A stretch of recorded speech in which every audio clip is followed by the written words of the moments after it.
Then if you want to hit, oh, we're live, then go ahead and hit the live button there.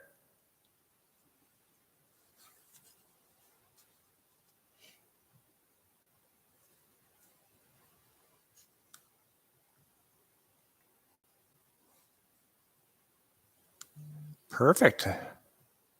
We are officially live. Look at that. So I'm going to go ahead and record. All right, folks. Thank you for tuning into another episode of Bucks of America podcast. We are live on Instagram, Facebook, and YouTube. So go ahead and drop a like and subscribe and make sure you hit the notification button. And also go check out A3's Archery's social media as well. Where can they find you real fast? We're on Facebook, A3 Archery Custom Bow Strings, or on Instagram, A3 Archery. Perfect. I'm going to hit roll intro.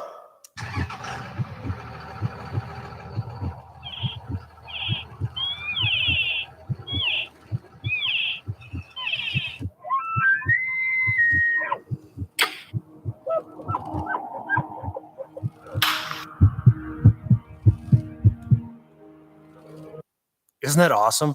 I spent literally 4 hours building it all custom made. I just grabbed pieces from all over the internet and put it together.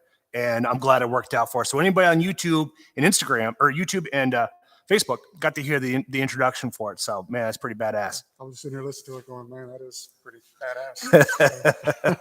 Because it's I just wanted to figure out a way to really get the heart rate going. And what better than to be able to feel that energy coming through and driving out and getting set up, and then you have the perfect shot and just, man, it just worked out pretty good. Absolutely. So, Brent, how was your 2022 season? Not too bad. I've had better. First hunting season on a new property. So everybody knows we just moved to Wisconsin a year ago. And so learning the property, learning how the deer move through the property was a pretty good task, but we were able to put three deer in the freezer. I was just telling Jeff, first deer ever that I lost this year. I shot a nice buck. He ended up jumping in the river, actually, and I didn't know this until this past spring when we had a little bit of a flood.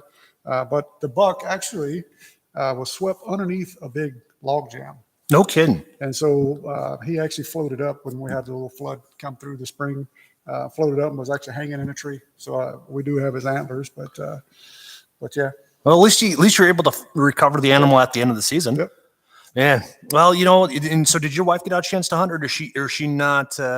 No, she's not a big hunter. Okay. She likes to eat deer meat, but she doesn't like the killing part. So I gotcha. Yeah, I completely understand. My wife has gone into complete 3D target mode, and that's it. She has no ambition to go out hunting, and that's I am not angry with that. It's that's fine with me.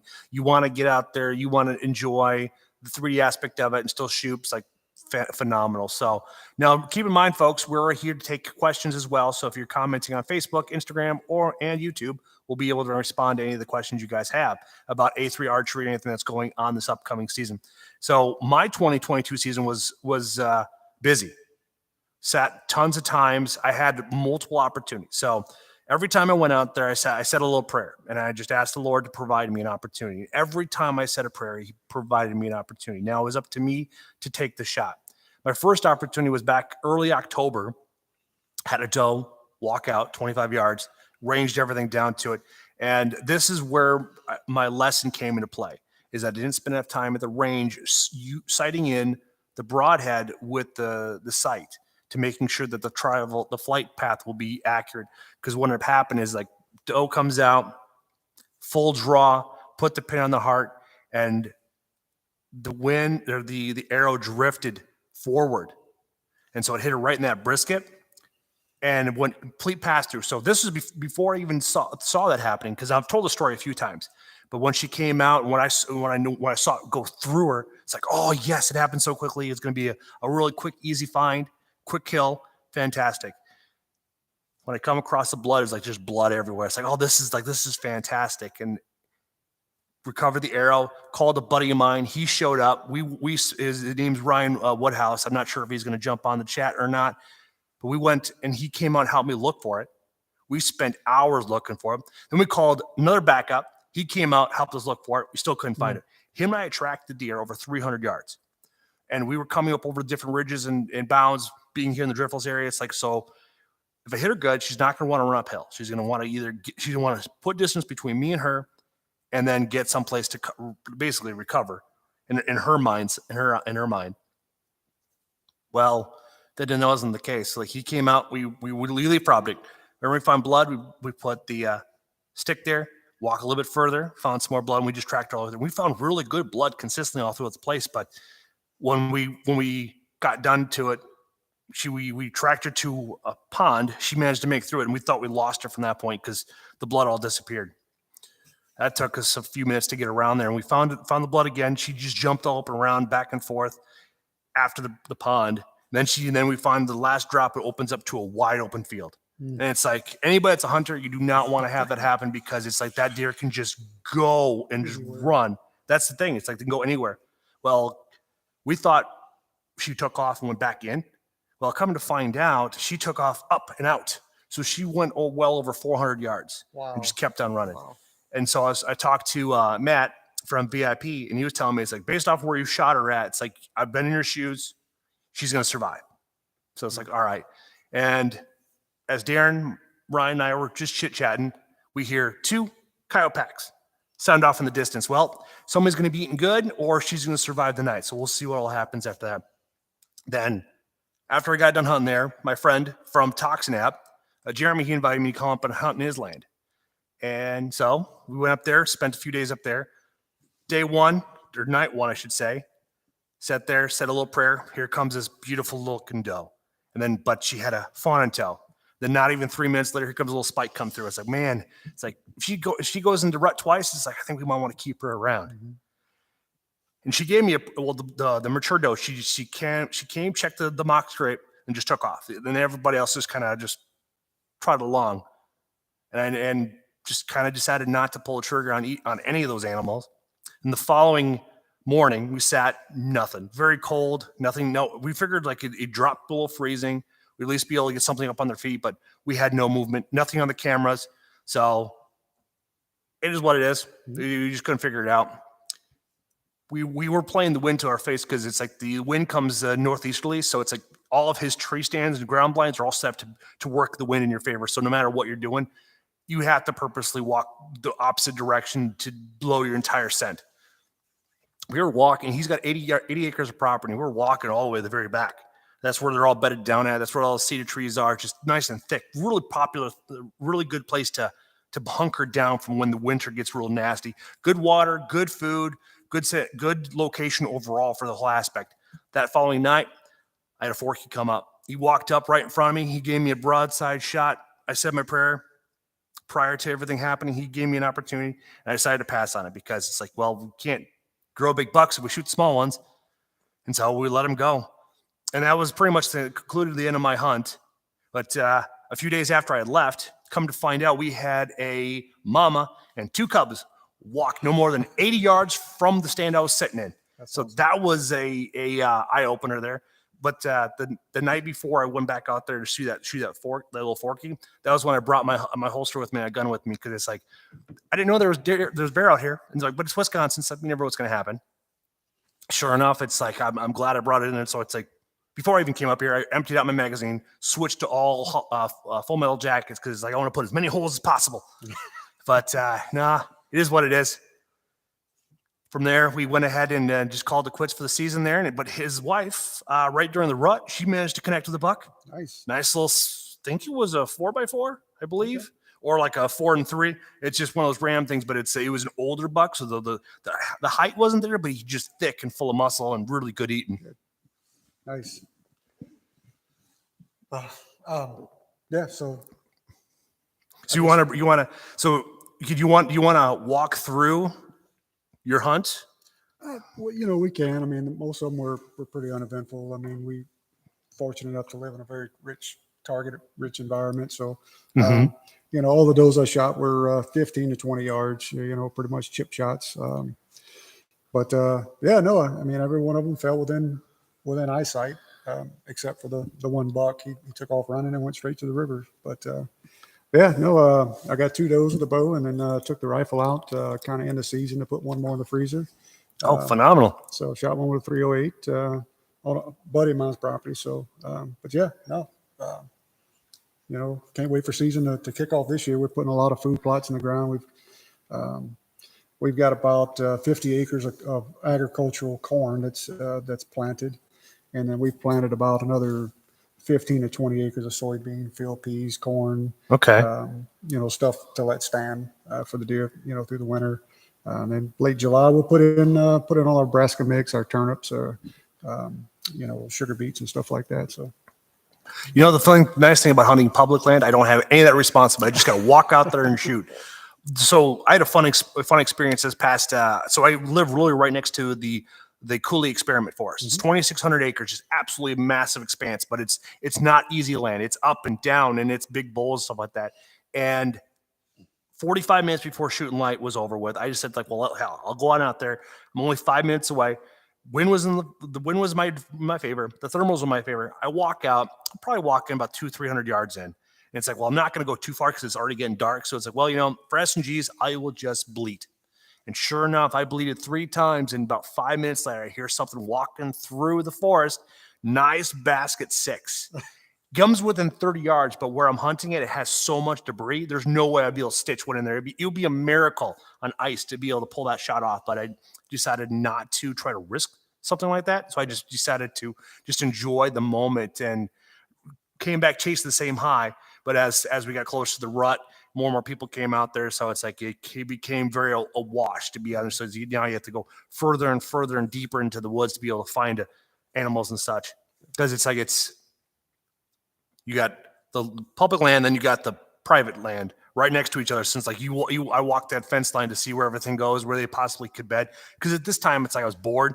This is a couple sets into November, and it's like, well, there's enough people out here, scents everywhere, so it's going to be. And then we got upcoming rifle season, so it's like I don't even touch the woods at that point in time. And I just walked through the whole thing. There's a lot of good spots in there, but it's like you needed to be in a saddle to be able to get up into it.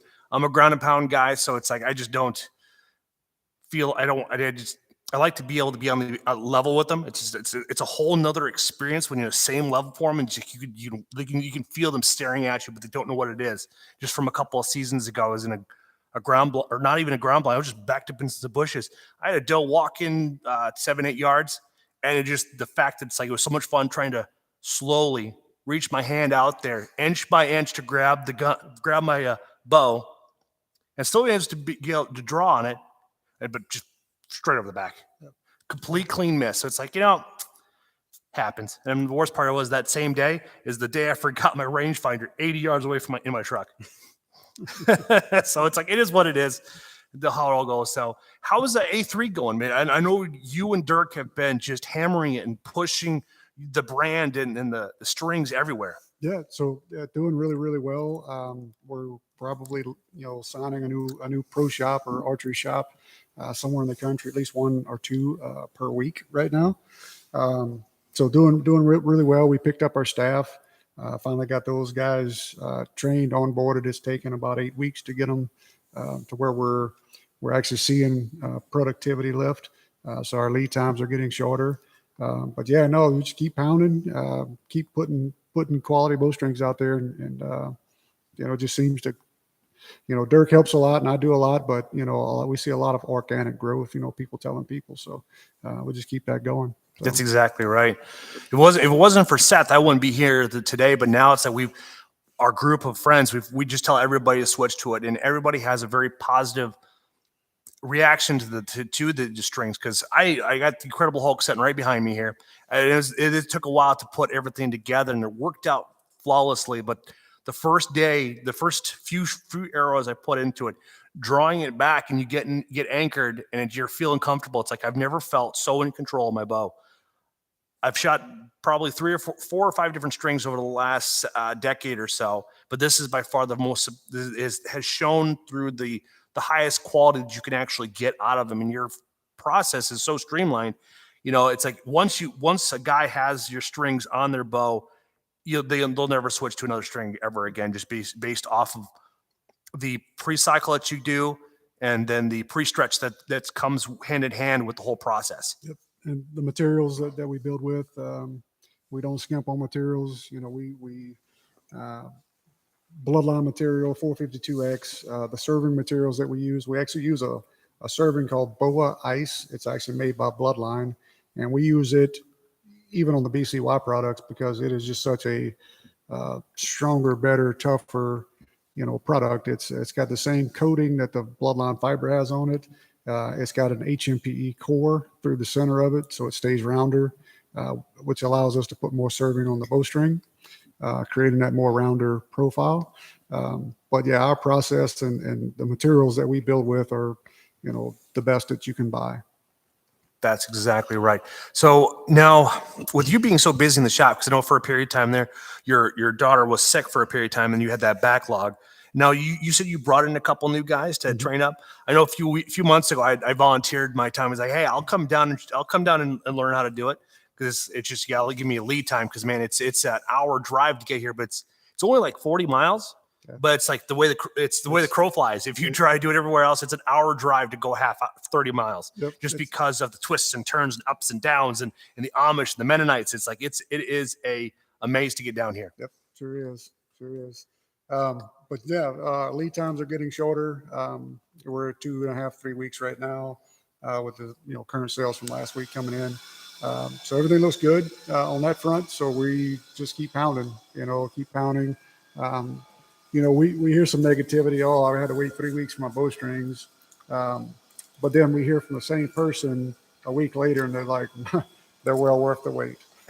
So just keeping that going, keeping quality, is most important. That's why we started the company, was good quality bowstrings. That's the best philosophy to continue with, because those are willing to wait. The expectation is going to blow you away when you finally get them on your bow. And we talked off air last time when Skip was here, and we were discussing about how some people will become become a drama queen if they don't get their way. And it's like, I've talked to my buddy Jeremy from the Toxon app, and he was telling me like he's held a couple of those Karens too. It's like, I just refuse to do work with them just because they're such a down person. It's like, I don't want to monkey with you. It's like, dude, just leave me alone, because you've all been in those situations where that customer is constantly begging you and knocking on your door and being annoying. It's like, dude, I can only work as fast as possible as soon as things come right. And what a lot of people don't understand is, you get those people that want to hound you, and they want to call you every day or every other day and send you emails and messages and text messages. And it's like, you're slowing my process down. You're physically slowing me down because I have to answer your phone calls, your emails, your text messages. Yeah. It's like, let us do our thing. You're going to get some good quality bowstrings, 2.5, 3 weeks, you're going to get them in your hand. I mean, you mentioned, word of mouth and that spreading. If we look at our metrics, we have a 97.5% return customer base right now. That means 97.5% of our customers that bought strings 3 years ago, 4 years ago, 5 years ago are still buying them today. Mm-hmm. Right? Yeah. And that other 3.5%, 4% out there, we make up that, and 2.5% is new customer base. Fantastic. So there's only 1.5% that don't come back to us for whatever reason. Very true. Like for me, I have 2 more bows in my house that I got to put strings on. One is for my Elite, one's for my daughter's bow.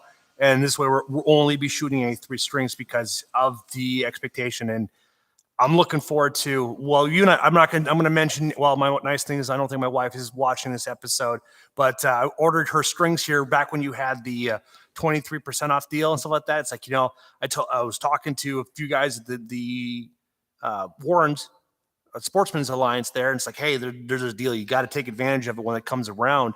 And so I got strings on my bow. My wife's getting new strings. So if you're watching, sweetie, you're getting new strings. Happy birthday. That was her birthday present. It's like, as soon as it came out, I just bought it because she says, like, I don't want anything for my birthday. It's like, bullshit, you're getting something. Yeah. That's a trap right there. Yeah, that's a trap. Damned if you don't. Exactly. So this weekend I went ahead and we went shot archery on Saturday, and then we went ahead and I actually got her to upgrade to a thumb release. Oh, yes. Nice. Yes. See, I gave her a hot shot, a true fire, and a true ball. And then one she liked the most comfortable was the true ball. Okay. And so she's gotten forwards. But one thing we found out is that the shop that did put her last string on, they didn't put a knot in the serving above her diamond peep. Diamond peep used to be based out of Cody, Wyoming, but it's basically like this. It's literally a diamond peep, and it's designed to have a iron sight. So this way you put your pin right in between the uprights, right in the middle, and then everything goes, well, we found out that we were playing around with it, that they didn't tie a knot into it. So it's like the peep would creep. Yep. Shoot up the string. Exactly. And so she was frustrating. But when we found out after moving her to a thumb release, her shots became more consistent. Instead of being 5s and 8s, it became 8 and 10s. Good. And so now it's just fixing the peep, and everything is just going to continue getting better and from there. Yep, 10s and 12s. That's that right. I mean, I was shooting all off. I've been shooting with my Expedition. I've been shooting with the Hulk all for the last couple of months, and then I decided this weekend I was going to shoot with my Elite.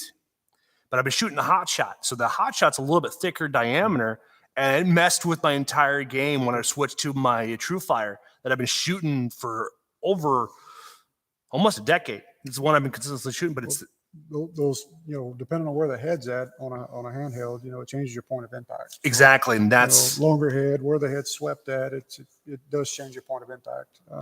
Yeah, but I shoot Carters, and the reason I shoot them is because I can go from a hinge release to a thumb button release, and they're all the same point of impact because the heads are all the same. Mm-hmm. So, but yeah, no, it definitely mess you up.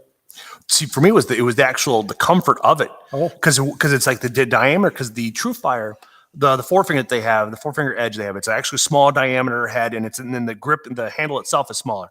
Now, if you shoot the Hot Shot, like the hookup that I have behind us here, that's actually a thicker diameter, so it's actually designed for bigger hands and such. So actually switching the two different sizes is like, it actually messed with me enough where it's like I put that back in my wrist bag, or my release bag, and switch to my my Hot Shot, and I'm pounding 10s. I'm just shooting 10s consistently, because now I'm getting in there, I get my anchor point down, ready to rock and roll. And before I even showed up today, I looked homeless. So Saturday, after we got done, after we got back home, we showered, I go to the wife, it's like, hey, I can go in right now and I can get a haircut. And lo and behold, I got lucky. The stylist I work with had a husband that was an archer. So it's like everything, she was able to understand my language and be able to put it all together, because it's like when you grow a beard and it's like, it gets real long, it gets everywhere inside your release and such. So it's like, well, I told her I need this a little bit thinner to match both sides, but I need to be more congruent. So it worked out in my favor. Yeah. So we have so we do a Fun on the Farm shoot every year. I saw that. I didn't know you guys did one, because like I saw the advertising afterwards. Like, we could have gone to that. So that's Art and Sue Strand. They put on a phenomenal shoot. This was the second annual shoot they did.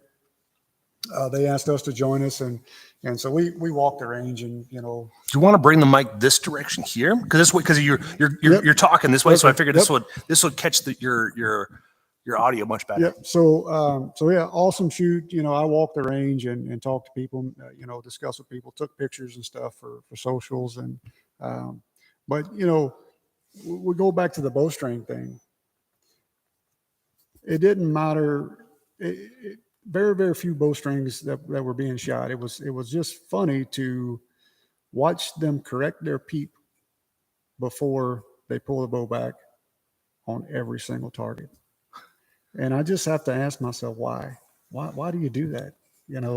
It's just, you get up to the target, you got a 45-yard target out in front of you, and you're shooting for 12s because it's a money shoot.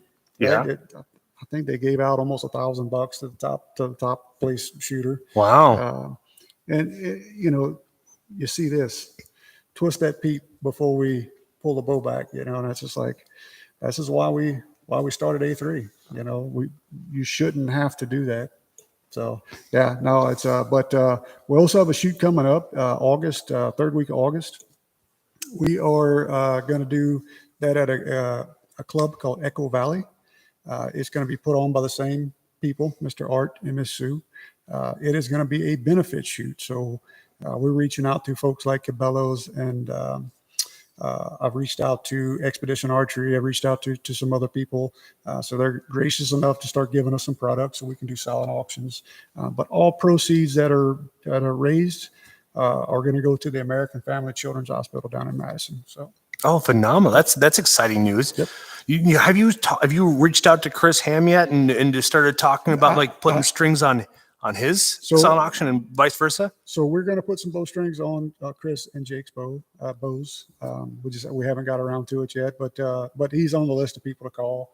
So as I get time, I'm calling and emailing folks to get some stuff on this silent auction. So it's going to be fun, and it's going to be for a very good cause. Oh, fantastic! I because the nice thing is with Chris, like everybody in his friends group, all of us pretty much shoot A3 rings, A3 strings. So it's like he's going to be shocked. They've got the R100 coming up in Sparta here.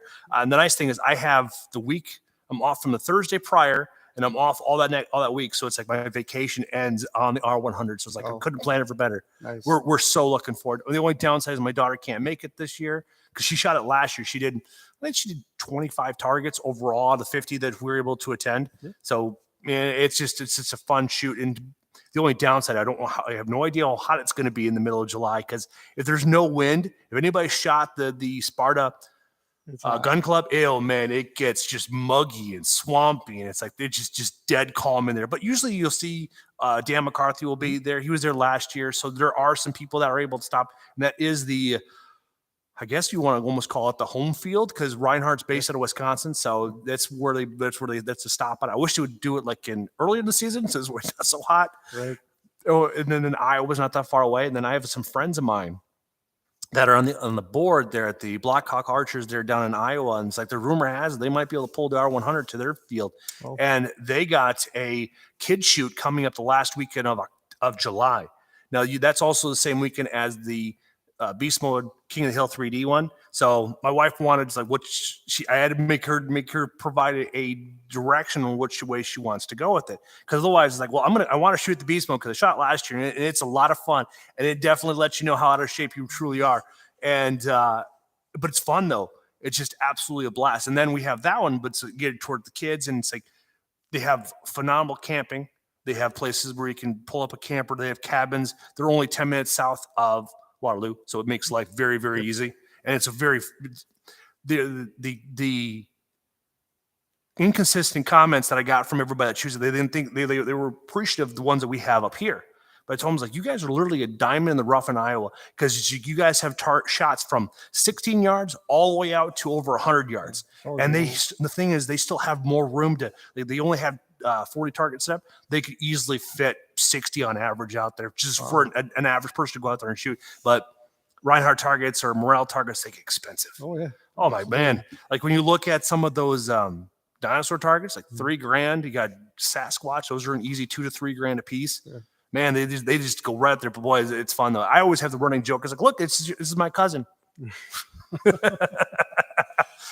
Well, yeah, lots of fun. Those shoots are a blast. I think the last one I did was I think it was in Sturbridge, Massachusetts. Actually, we traveled up and shot and had some family come down and just had a blast. So yeah, a lot of fun. Well, if you're able to sneak away, if you want to come with me to MAF, we have a spot for you. We have an extra spot for an extra guy to come join us too. All you do is just got to get to West Salem, and then we go the rest of the direction.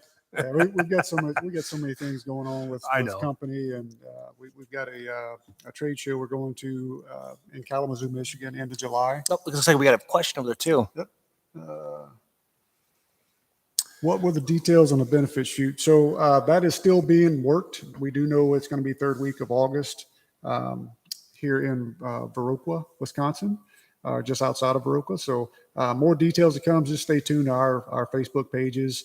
I'll share with Jeff, and we'll get all that stuff ironed out. But yeah, just stay tuned. More info to come. So now you were talking. You have a trade show coming up. Mm-hmm. Yep, it is the Mobile Expo Hunters. So, yeah, I've seen those guys. Mobile Hunters Expo. Yeah, they were just in Tennessee. Yep, they were just in Chattanooga. Going to be in Kalamazoo, Michigan, in the last week of July. So we're going there. We're gonna be their featured product there. So there's going to be some seminars, some talks, and stuff like that. And we've got a small hand in our portion of the film festival. So lots of fun. Awesome. So are you guys going to go, because the Iowa's the last stop? Are you guys going to? Nope. We're going to go Kalamazoo, and that's going to kind of be our show for the year. So we look forward to it. Look forward to meeting, new customers, new vendors. Should be a lot of fun. Sure. That sounds like a blast then. No, because I know you guys don't do a whole lot of trade shows. No, are Is that because you don't need to, or is just that it's not the ROI is not there? No, the ROI, even if it's a small piece, it's worth it. But growing a company, my wife and I started this company, and we're the ones that still work here. So anytime we pull one of or both of us out of here, it hurts production. So, but by hiring a couple people and getting those guys trained, it kind of gives us the ability to start going to some of these trade shows. So For sure. the big one we hit every year is ATA. ATA was a lot of fun this year. Um, you know, I went and worked with Skip at his booth and Mark with Bloodline at his booth. So I kind of bounced back and forth a little bit. But yeah, ATA is always a whole lot of fun. Oh, for sure. Next one on top of that, like for the Midwest, is the Iowa Deer Classic. I mean, that's got over 300 exhibitors, and you always get to see some innovation there too, as well. I've gone to the Dells this year, and it felt like I was just going to a farm sale. They just had a bunch of farm equipment on there and stuff like that, or just a bunch of folks that are doing outfitter hunts. Right. Well, this year I happened to get lucky. Now, for those who follow me, I did a podcast with Brian Sparks and Travis Bigger with Bigger Bucks Outdoors out of Illinois. Well, I didn't think I was going to win. So it's like, well, I want a new cup. And so I went ahead and I paid $40 for the new cup. And then I also got 20 tickets in there, threw them on there. And then all of a sudden I get tagged in a video. It's like, I won. I was like, what? I won? It's like, this is awesome. It's like, I get to go down to Illinois. So it's like this fall, I get to go down to Illinois for a guided hunt down there on their 9,000 acre property, all free range. So it's all low fence. So it's just all open farmland in Illinois. So I'm pretty excited about that. So $460. I'm not too bad. I'm not too angry about that. It's a lot easier than trying to win a hunt down in Iowa. Right. Yep. Absolutely. And lucky you, man, because I have never won anything. That's my thoughts too. It's like I wasn't thinking, but ever since I met my wife, I've been able to win a little more frequently than I used to. So which was always pretty cool. But she's got this specific fold, and like when we were going through our engagement and such, we would go to these different fundraisers and we would win.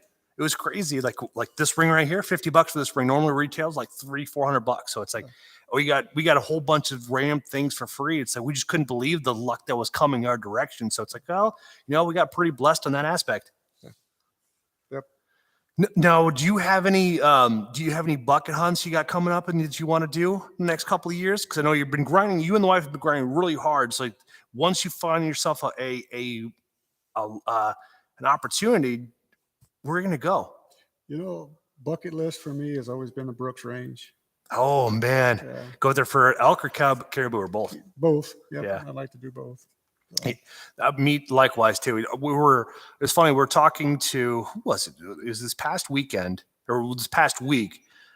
We were talking about, I think my wife was talking to somebody from work, and it's like usually your halfway point in life is when you hit 36, 37, because the average lifespan is about 72 years old. It's like, man, it really kind of hits home to like, where do I want to go next? What do I want to do next? So it's like, well, I need to I have just reach out to my friends, like, hey, let's go do something. So I have a friend, Ben from Sodak Horizons there. I asked him, it's like, hey, I want to join you on this hunt. It's like, I'll work my ass off to provide some type of an opportunity for you.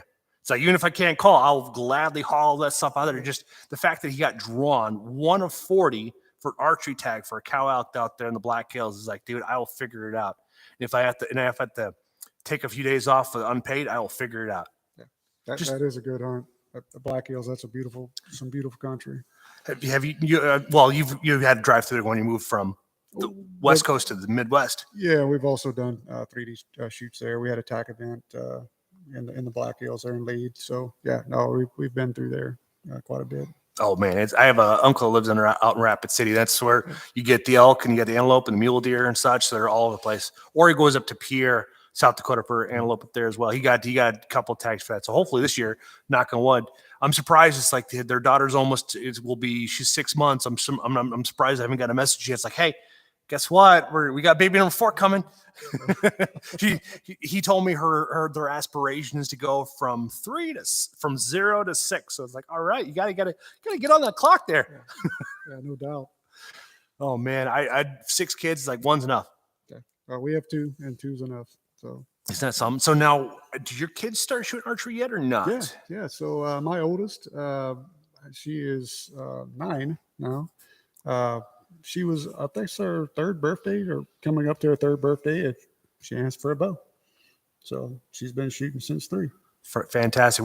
My daughter started shooting about 4, and then last year we upgraded. Dude, I couldn't believe it. She grew 3 inches and an inch and a half draw length on top of that. So it's like it was just like wow. Because we went to a shoot.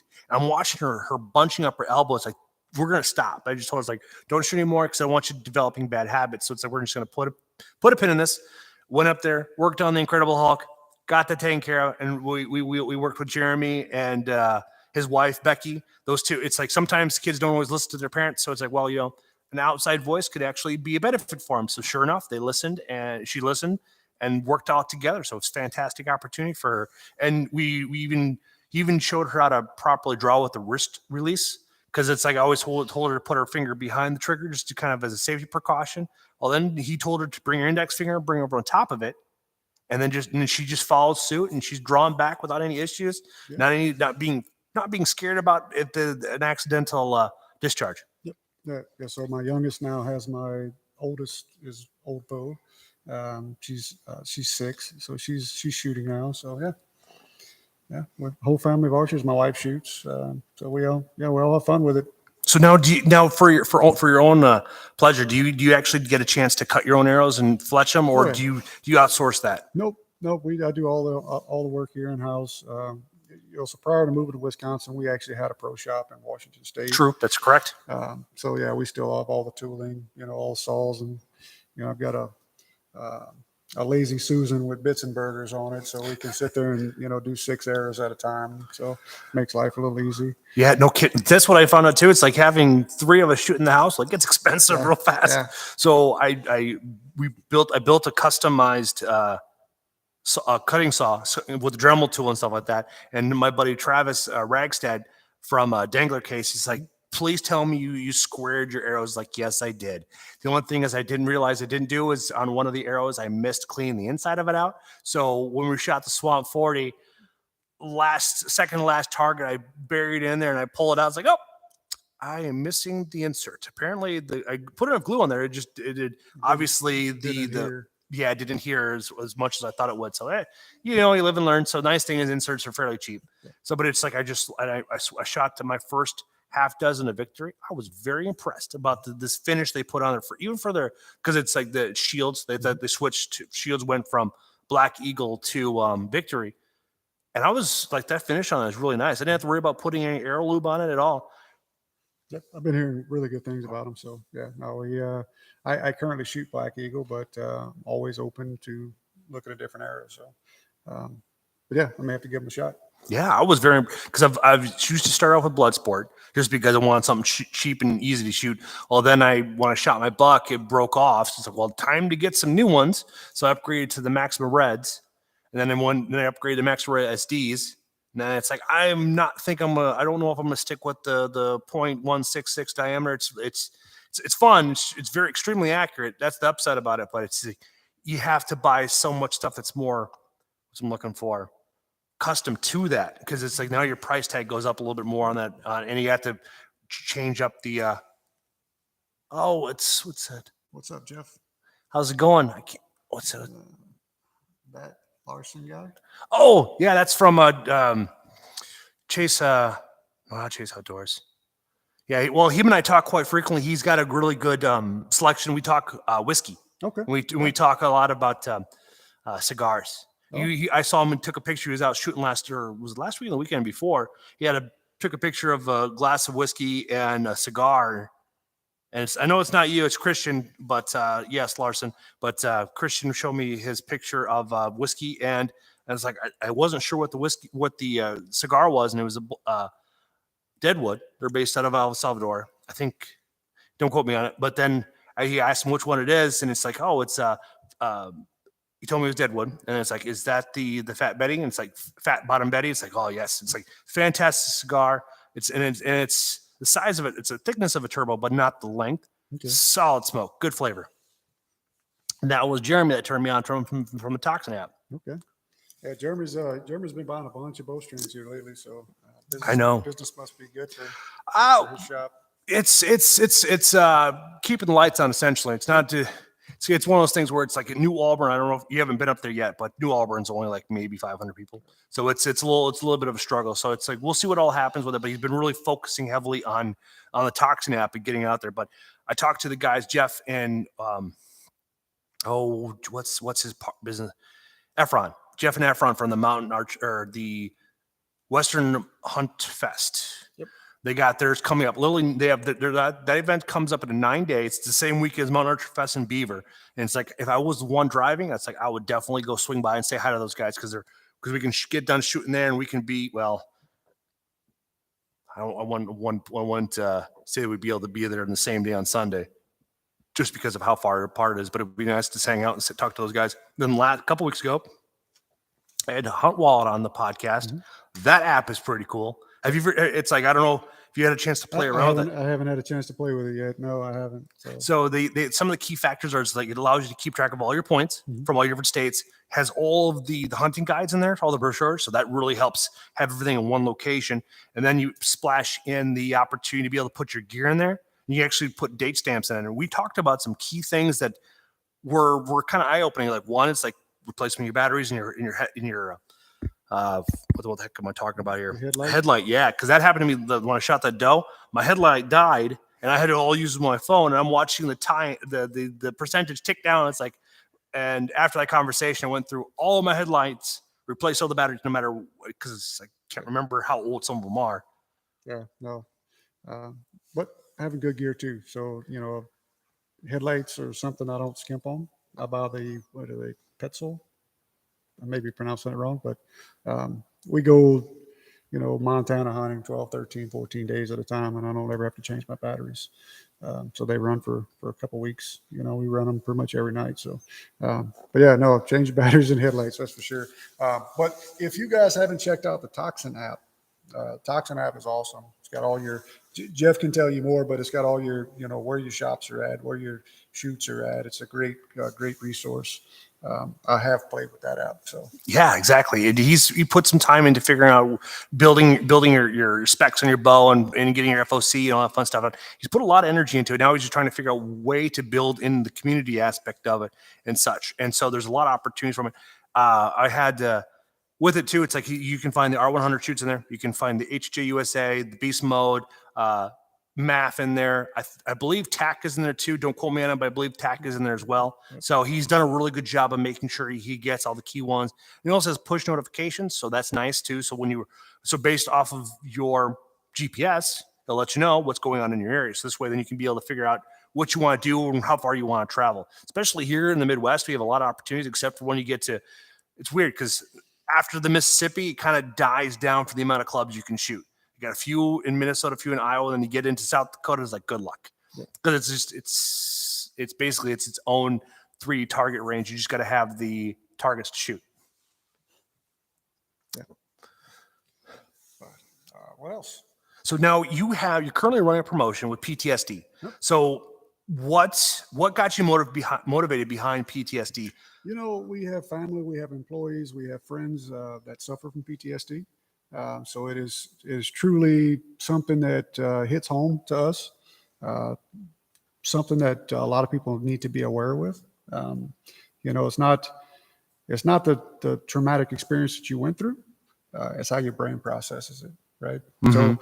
So, being aware that people do have issues and, just supporting them. So that's our main driver. We do have a group down in Texas, Veterans Creed Outdoor.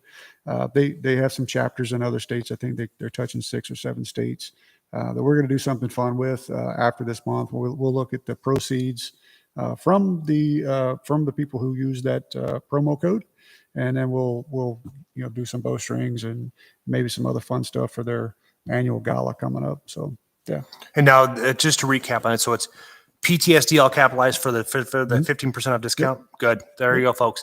Yeah. So now one thing that is commonly said in the HJ USA podcast with Chris is like everybody's gone through a 9/11. You just don't know what it is. And it's like a friend of mine on the podcast, Al Quackenbush, he was there for the Las Vegas shooting. My 9/11 was my son dying in a car accident.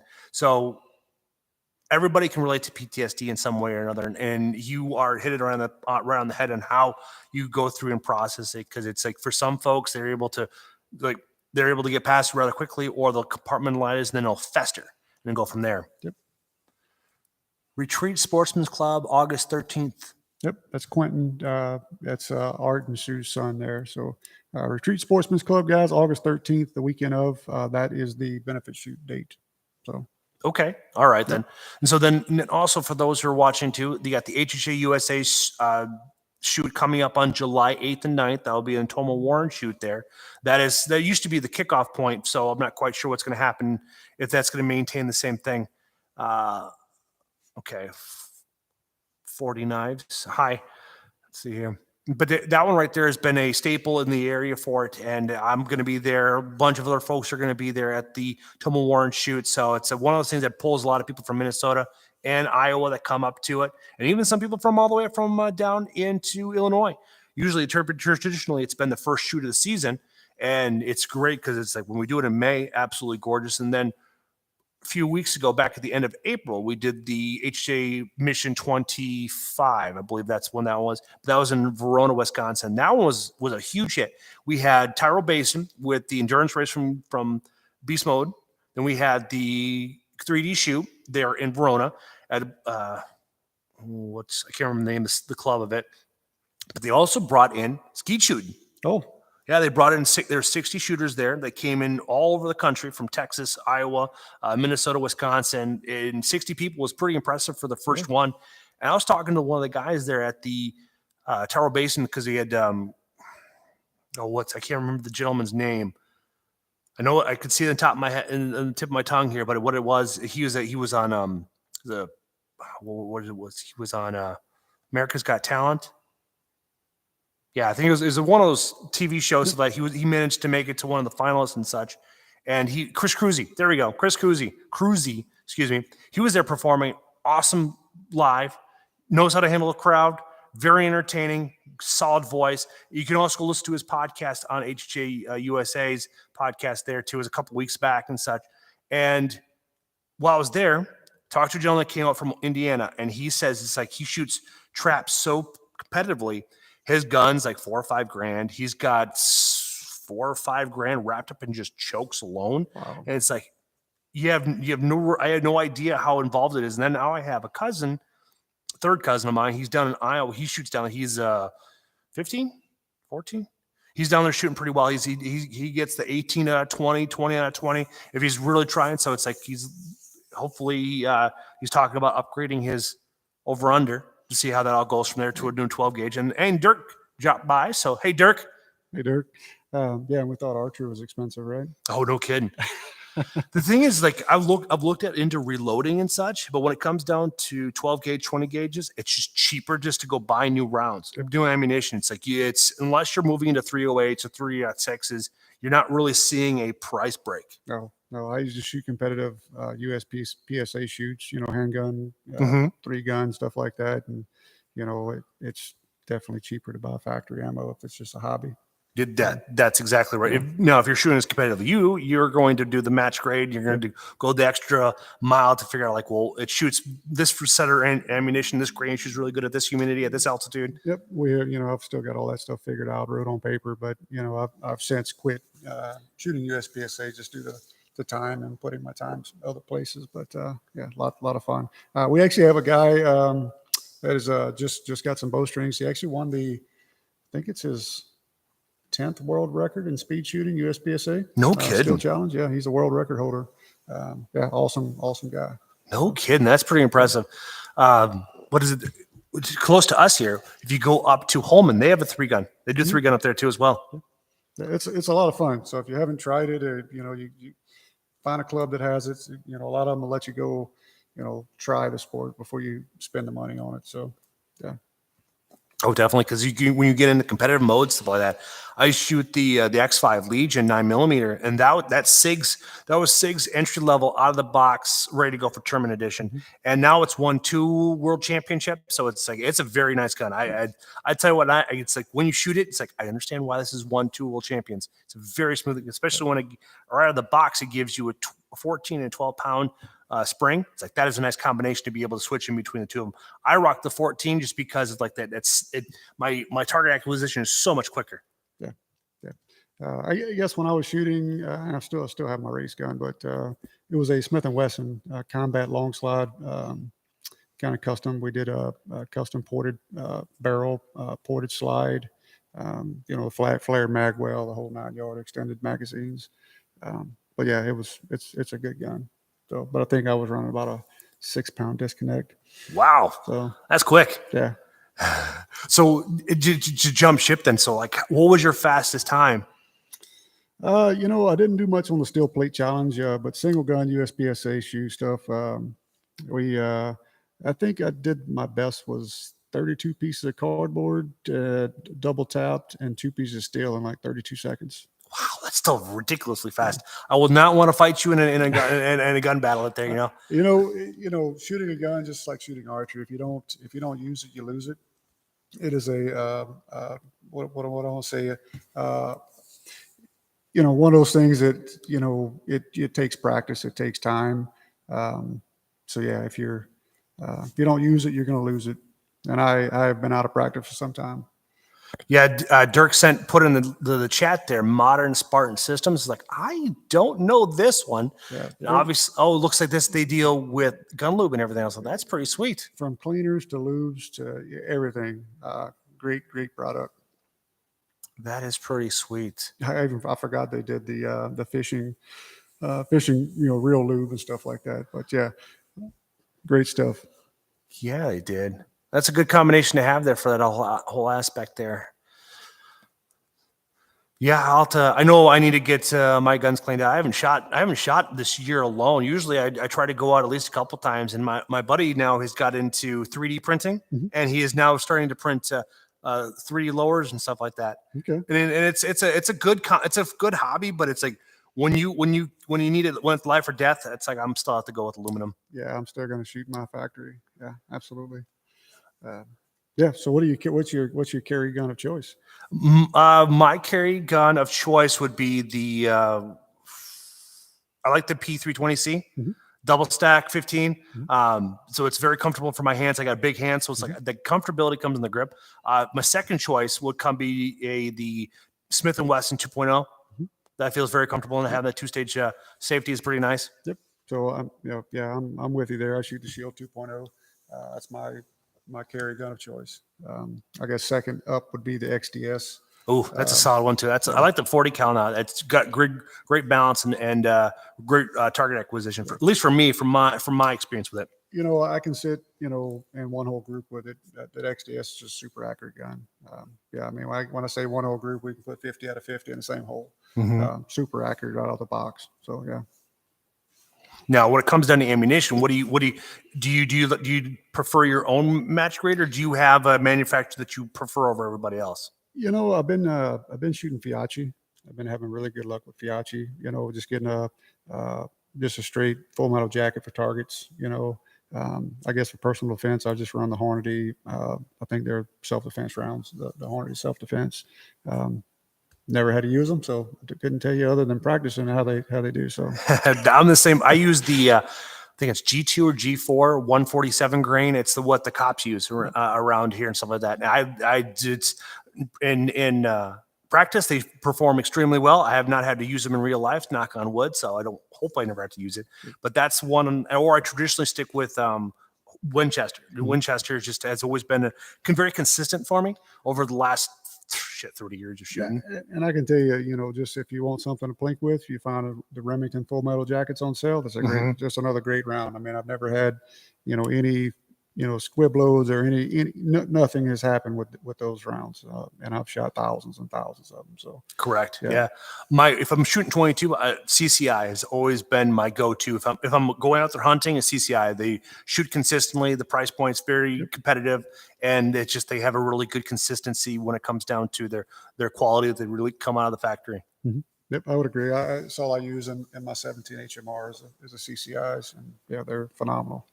If I didn't put all the money in this bow, that would have been my next long gun. Is a nice bull barrel 17.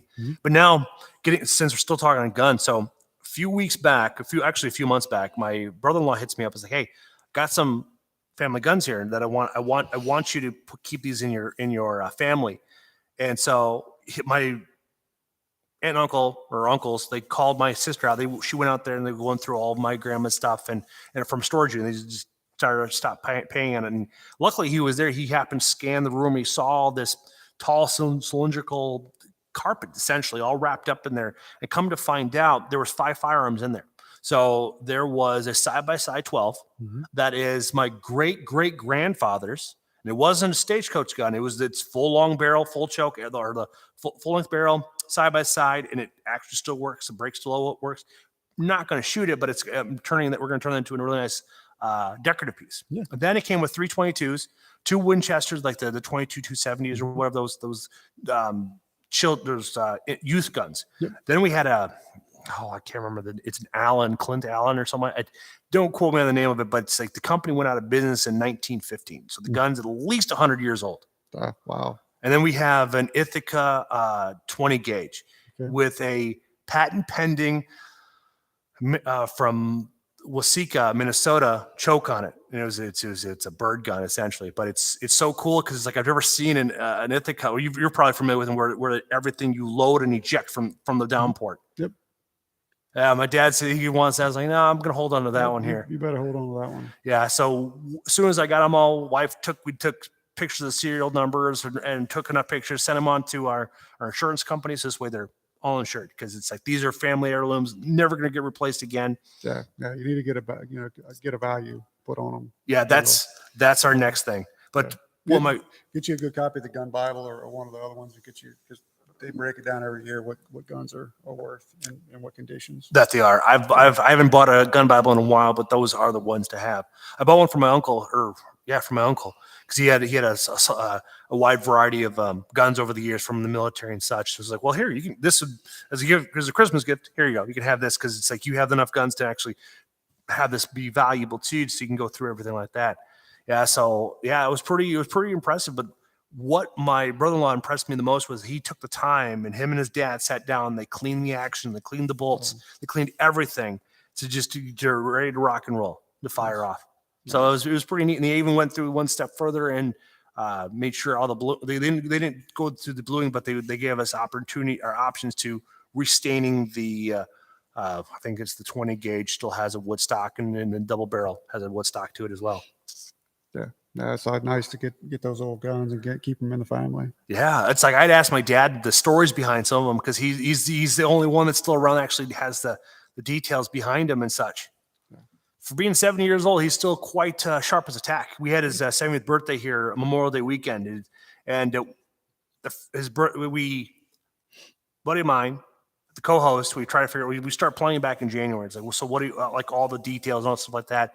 And so we came up with, well, it happens if it's raining or if it's sunny outside. So we had 2 options for that. We decided just to go. We'll just bring the food and water, because in this way, then everybody else can bring their own beer, and then make life easier for themselves. Because it's like that just gets really expensive to bring out a keg, and it's just plus the Memorial Day weekend. Sheriffs are always coming through town, so it's like we don't want to risk anybody getting a DUI. And so, yeah, we had 70, 80 people. I mean, he had a busy week, essentially. It's like I think there wasn't one day that he didn't have at least one beer. Oh. And then I introduced him to Curveball. It's a Wisconsin barbecue beer or whiskey. And my friend Ryan came in clutch, and he picked up a bottle for him for his birthday. Nice. I'll have to try that one. I haven't tried it. It definitely throws you for a loop for how tasty it is. The colder it is, the better off you are. It's kind of like a Fireball. Okay. But nowhere nasty as Fireball. Oh. Yeah. Interesting. Curveball. I'll have to give it a shot. Yeah, exactly. And looks like Dirk sent us another one here to check out. Duty Coyote. Yeah, Duty Coyote's kind of like a Cerakote almost. We'll get some details on it, but I want to say it's a thinner, easier application. So cutting edge nano ceramic formula. Got a bunch of different. Look at that. You got all kinds of different pretty ways to make your gun look nice and pretty. Mm-hmm. Well, this is in the link there, so people can go check it out. Oh, look at that! They have firearm stuff or archery stuff in there too. Oh, just got the grip, wet grip, true grip. All right, not sure what the grip and the guides are for. That must be something that you can add to your brace or something. What with the no heat needed? Oh, that's definitely cutting edge right there. Because typically you need to have to put it in a kiln and fire it. They have to dry it and bake it. Yep. I haven't played with it, but it's been something that's kind of on my want to play with. List of products out there. So there's always so much fun stuff. Dirk always has his fingers on the pulse on what's going on. Yep. So, any questions in there on the Instagram? I'm gonna double check. YouTube, nothing on YouTube. Now, so coming into this summer here, so now are you still accepting pro staff, or are you and Dan put a close on that? Nope, still accepting our staff. We don't call it pro staff. We're just our field staff. Still accepting, looking at people's resumes, looking at who they are. We want to build a good, solid staff. This year we have a solid staff already. We're just trying to add to it, beef it up a little bit. I should send my resume to Dan as well, because if it wasn't Seth again, he told me, it's like, hey, you should go and apply for Lakewood talk to Sarah. It's like, all right, I'll do it. And so I put all the information, put in my resume, put all my socials in there, all the podcast count and such. And come Christmas time, I get an email. It's like, hey, you've been approved. Nice. And it's like, what? This is awesome. It's like, I've already been shooting their products for quite a few years anyways. So it's like, it was just kind of a jump in the right direction. Good. Yeah. I know you've been pushing that product for a long time though, but Lakewood makes a great product. Hands down, probably one of the better cases out there. It is. So yeah, if you haven't looked at Lakewood, look at Lakewood for sure. But yeah, no, field staff, feel free to email Dan at A3Archery.com if you're interested. We'll look, go in there, include your socials, if it's Facebook, Instagram, TikTok, whatever. We're going to go, take a look at your profiles. We're going to look and see kind of where you're at social, and we go from there. So how active you are in archery and such. So, we're just looking for really, really good, solid people. Now, did you shut down I don't know if you still ran the TikTok for A3 or if Dirk did, but I see that's like anytime I tag it just comes up with the blank username and just a bunch of numbers. Yep. So we tried to go the TikTok route, but too many community guidelines. Not even that. I just don't have the bandwidth to mess with it. I gotcha. You're talking about starting from nothing and building another social platform, and I just don't have just the bandwidth. I dump everything into A3 and building bowstrings every day. So I got you. Well, once we stop talking, I have a couple of ways to continue growing it by chance. The only downside with Instagram and stuff like that, I'll get these random bots that are they're just ads for OnlyFans or something like that. So it's so difficult to. We got hit today on our comments on some of our Facebook stuff coming from my business page. Somebody has created A3 Archery shirts. Yeah. And is trying to sell them on our website or on our Facebook. And I'm like, really? Yeah. They do. They've done that to They've done it to HHA. They've done it to me. They've done it to Sodak. They've done it to so many people and stuff. That's all you do is you just ban them. It's like I don't even know if they actually deliver, because it's like I wouldn't even want to give them money, because you open up the account, it's definitely fake. Well, the bad thing is somebody's like, oh, A3 gear, because we did just launch a bunch of merchandise on the website. Yeah, I was wanting to get to that. And you get this link. Oh yeah, I'm gonna buy some A3 gear, and they go to it, they buy it. They're not affiliated to A3. But the next phone call that I get is going to be somebody that spent money on a T-shirt that wasn't A3. Yeah, that's the scam that's running through it. It seems to be running pretty rampant with the whole aspect of it.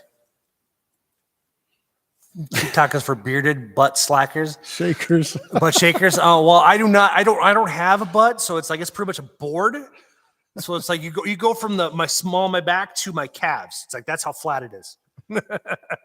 Dirk, it's another outlet, social media outlet that I think, we probably need to eventually get, just not there yet. Oh, definitely. That's the thing where everything's going, because the way it looks like right now, Facebook is MySpace, Instagram was Facebook, Snapchat is Vine. So it's like, but if you look at this historically wise, that's where they're at in their career. It's like they're coming down the end of it. It's just the way it all works out. Because even with Rumble, it's got a good platform there. You have Go Wild with Brad Luttrell. They're based out east and such, but they're struggling to keep their app in the iTunes store and the Google Play Store too, because it's social media for outdoorsmen. So it's like, it's tough.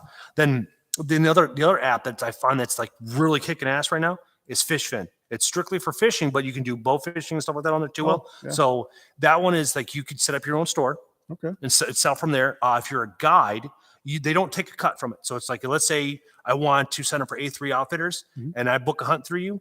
They don't take a cut. They just connect you two together, and then you pay. And then you just distribute from there. So how do they make their money? Is it on a membership? So, yeah, they do a membership, and then but it's for if you want to build store. They don't want people coming there spamming people. So it's like that's the kicker. And then there's all a few different things. And I'm also running a promo code too. It's B of A pod, all capitalized. So it unlocks several features that you can choose on it, but it's very smooth running.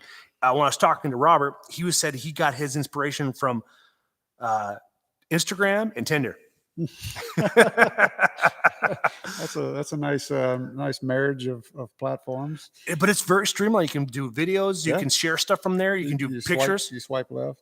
Yeah, pretty much. That's how you go through each profile. But you swipe up to see, like, so if you post a story, you can post up to 3 images or a couple of videos on there. But that's how you swipe up, is to go through the entire album essentially. Yeah. So for that, and you could book. I'm trying to get as many people to push onto as possible, so this way then people have an opportunity to do it. Every app that you talk to anybody, if they've been doing this for more than 2 years, it's 6 figures minimum. Oh yeah. Those who go back and listen to the FishFin, it's like he got a job working for Amazon, and he met somebody and he pitched them an idea, and they had an angel investor, and $150,000 later he got FishFin. Nice. The Toxon, he's set right around that 6-figure point in time as well. So it's a lot. Hunting Stories Official. That I was just listening to your podcast with Sodak Horizons. That was a good one right there. Some of the stories I've heard before, but not all of them. So Ben was talking about his story where he was out. He told his wife that it's like he had a dream from God, and he was going to shoot a shoot a speed goat out there in Hell's Canyon at 40 yards by 8:30 in the morning. And 2 out of 3 worked out. It's just the only thing he didn't connect. First one, he overshot it. Second time he shot it, the speed goat ducked him out there with Dirk for when he did the veteran giveaway hunt. And it was just like, that's just so funny that he's like, if he just stuck with his gut, he'd have been fine. You'd have put an arrow through it and been done with it. Yeah. It just happens. We've all been in those shoes and stuff like that. And the whole story of how he approached to it and going up over the bend and ranging it. And, it's just funny how everything all worked out. The fact that if the third thing would have connected, if the arrow would have connected, it'd been all right on the money. Nice. Let's back up. You were talking about the FishFin app, and you mentioned bow fishing, right? Mm-hmm. That is a market that we're currently trying to get into. I'll tell you why. So bow fishing, you're putting your bow in the bottom of the boat. You're out there getting it wet. What other fiber would you want other than something that's water resistant, water repellent? And that's what bloodline fiber is. And so we've been really trying to push into that bow fishing market, because I think that's a niche market that people don't really look at when they look at bowstrings. Sure. It's just surprising to me, as many people as we talk to on a weekly, monthly, basis, that have never heard of bloodline fiber.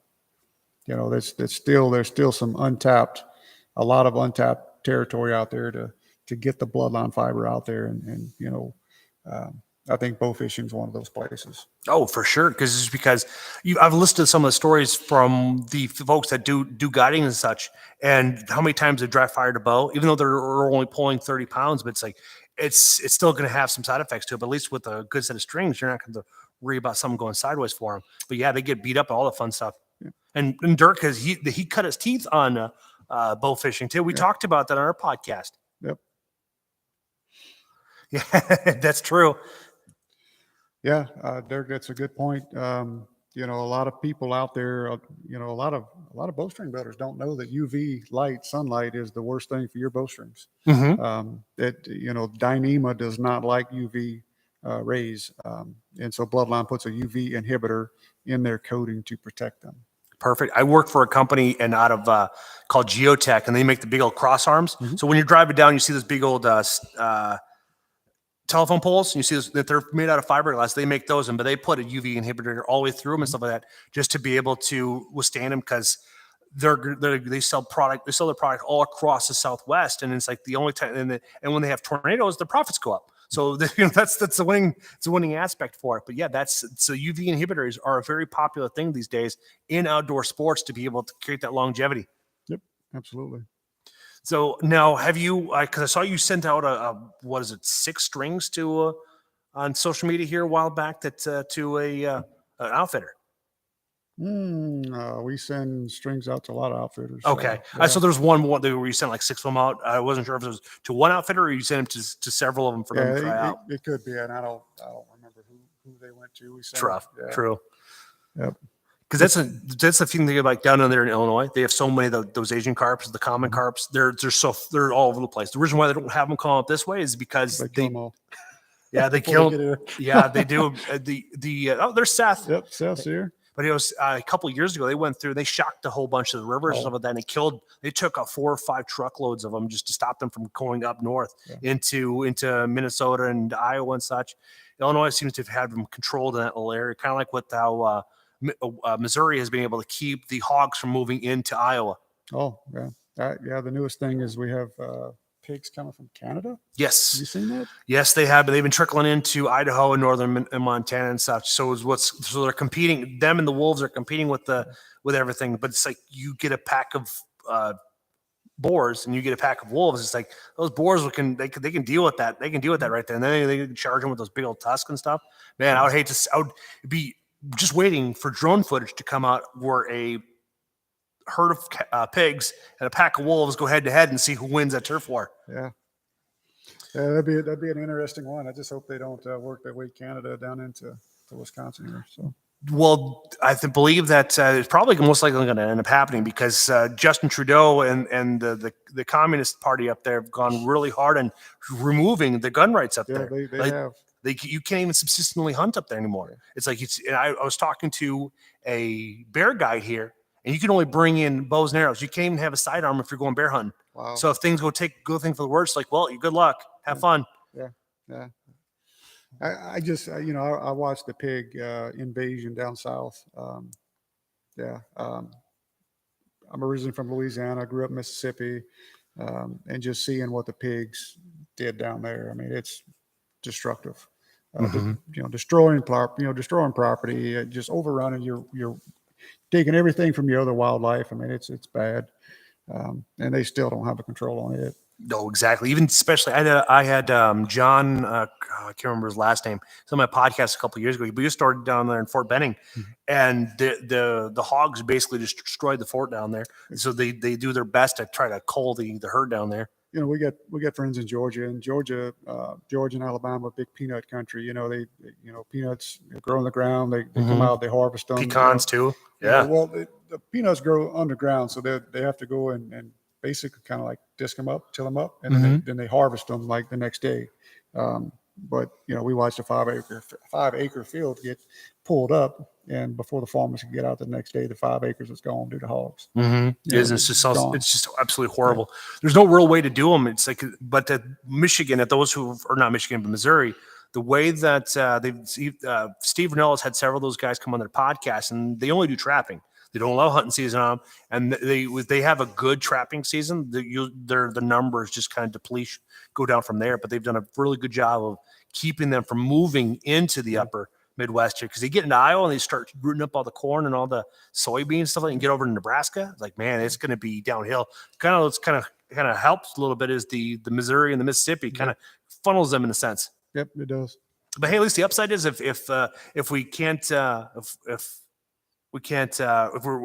factory farming dies, we just kind of let the hogs take over, and the government can't stop them all. Yep. Because the nice thing is there's always going to be, if there's a will, there is a way. Right. But I believe from what the people have talking about, the hogs that William H. really Randolph Hearst did back in the turn of the century, 1900, because he passed away in 1930s or so, but he brought them out there for him to personally hunt, and they just kind of crept their way through Oregon and Washington and making their way up there. Yep. So, yeah, know the story. We'll see. Oh, no kidding. It is something else. Now, we talked about PTSD. We've talked about Ballistica.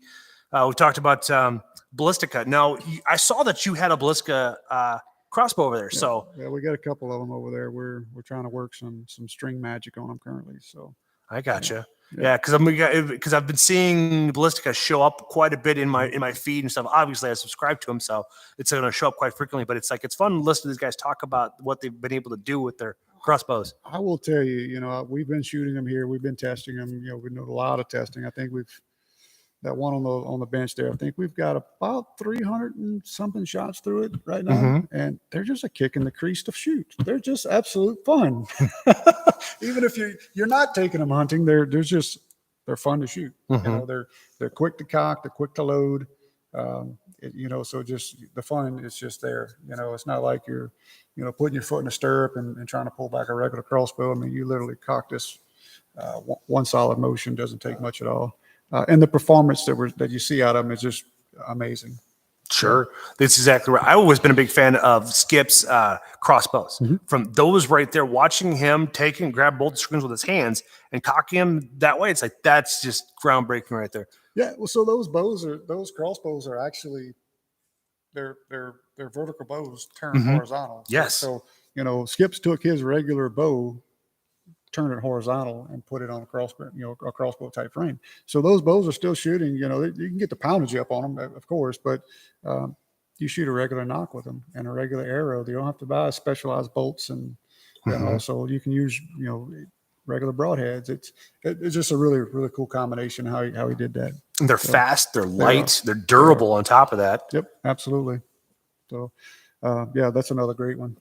Yeah, I haven't shot one since 2018 or 2019, because anytime I see go talk to Skip, his booth is just flooded with people. So it's just say hi, because Seth came down to the Iowa Deer Classic, him and Emmy, and we had a chance to talk with him, but there was just enough to say hi, and just he's working, so it's a lot of do what he's doing. I spent ATA with Skip and Skip's booth, and I can tell you it's above busy. It's beyond busy. But we had a lot of fun. We met a lot of people. We informed a lot of people about Gearhead that didn't know about them, never shot them. We gave them the opportunity to shoot just whatever bow they wanted to shoot. We had the P30 there, and a lot of people took to that P30, that pivoting limb pocket. Really, really, people really enjoyed that one. Yeah, that was debuted on this podcast back in October, so that was it's pretty special. I thought that was pretty neat. So we've pretty much hit on all the topics, even up until the benefits coming up with NPTSD. Is there anything else we have coming up in the future that we haven't touched upon yet? In the future, I think we've got we've been doing some testing with some new fiber. It's not out there yet in all the different colors, but it's going to be geared more to your traditional shooters. And so it'll be waxless Flemish twist bowstrings coming really, really soon. So a whole different product line. Fantastic. I see my friend Wilderness Physical Therapy there, Dr.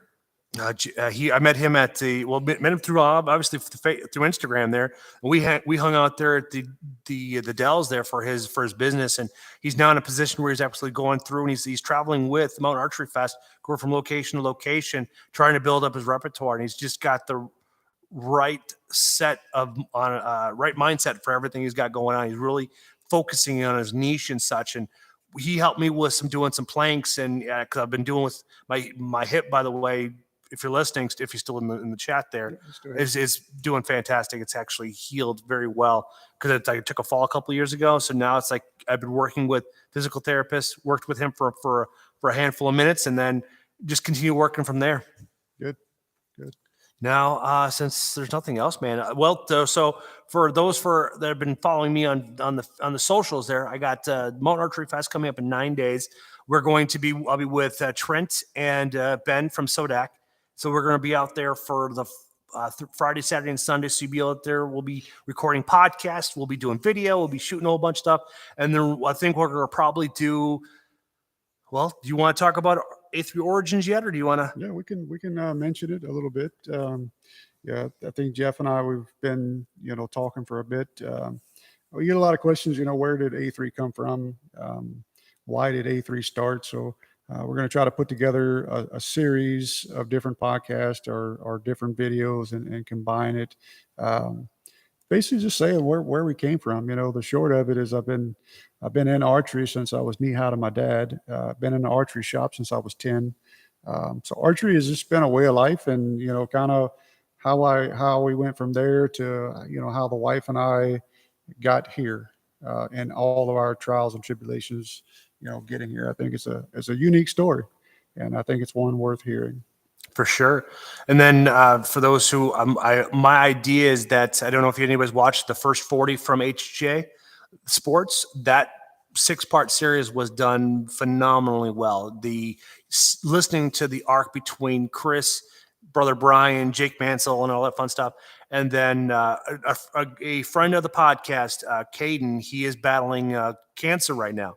If you go on my page, there are several posts regarding GoFundMe. So if you have a moment to contribute to his GoFundMe, it'd be fantastic. But he's been on the podcast twice. Humble kid, hardworking. He just started working for NASCAR last year, and he was 2 years ago as an intern. Then last year was his first full year, and now this year it's dealing with cancer. I mean, he's just a young kid. He's 21, 22. He's a little older than that, but he's not. He's in his mid-20s, but he's just a great kid. I've gotten to shoot with them. We've talked about some stories, drank some beer, and fried up some fish a few times. Yeah, no, that's a cancer is just a bad word in our household. I saw your fuck cancer out there on there. Yeah, I get it. Yep, bad word. So it is. My father-in-law is battling right now. He got diagnosed with B-cell lymphoma back in November, and now it's spread to his spine, into his brain, into his eyes. So either he's taking radiation. He starts radiation. He's still doing chemo. So he's got a goal in mind. And you got to keep that. Don't let it get you down. That's exactly right. I have a friend of mine who was in my wedding. His dad was almost done with cancer, but his spirit was broken, and that depression came in and ate him up, and he's no longer here. But it's one of those weird things where you can see the light at the tunnel, but if your mind is not there, your spirit's not there, it's like you can fall into a deep depression and die from, like they said, like broken heart. Yep, absolutely. Man, it's amazing what you need to do to take care of one's mental health, and those who are having difficulties connecting to the spiritual realm, I highly recommend introducing turmeric with black pepper into your life, because that'll break down the calcification from fluoride, and that blocks your pineal gland. Okay. And you'll find, I have a friend of mine, Nate Mathweg. He shoots A3 strings, shoots for dart, and shoots for HJ, and he started introducing it too. And his connection with God and his spirituality is definitely. I've gotten stronger over the last couple of years, and definitely for myself too as well. It's amazing what you do when you bring in the Lord into your life. It just makes things really do prosper when you have that aspect in your life. Yep, I would agree. Things start laying out and coming together. Yeah, it's just and when you look at, there's no such thing as coincidence after you fully embraced it. Yep, and we do that daily. Everything happens for a reason. Mm-hmm. And instead of letting things get you down, treat them as an adventure. Life is an adventure. My wife says it all the time. Sure. It's a great, that's why I started doing the podcast. And here we are today, 5 years later. 5 years later. Mm-hmm. Well, folks, I want to say thank you for everybody for tuning in the chat on YouTube, on Instagram, on YouTube. This podcast will be out on Wednesday. This stuff will be streaming from after we close up tonight. But I want to say thank you for tuning in. And make sure you go follow Brent on all the social media and go buy his strings because you will not regret it, guaranteed. Yep, A3Archery.com. And don't forget to use PTSD as your promo code. There's some good things that we're going to do 1st of July with some of those sales. So Perfect. Thank you.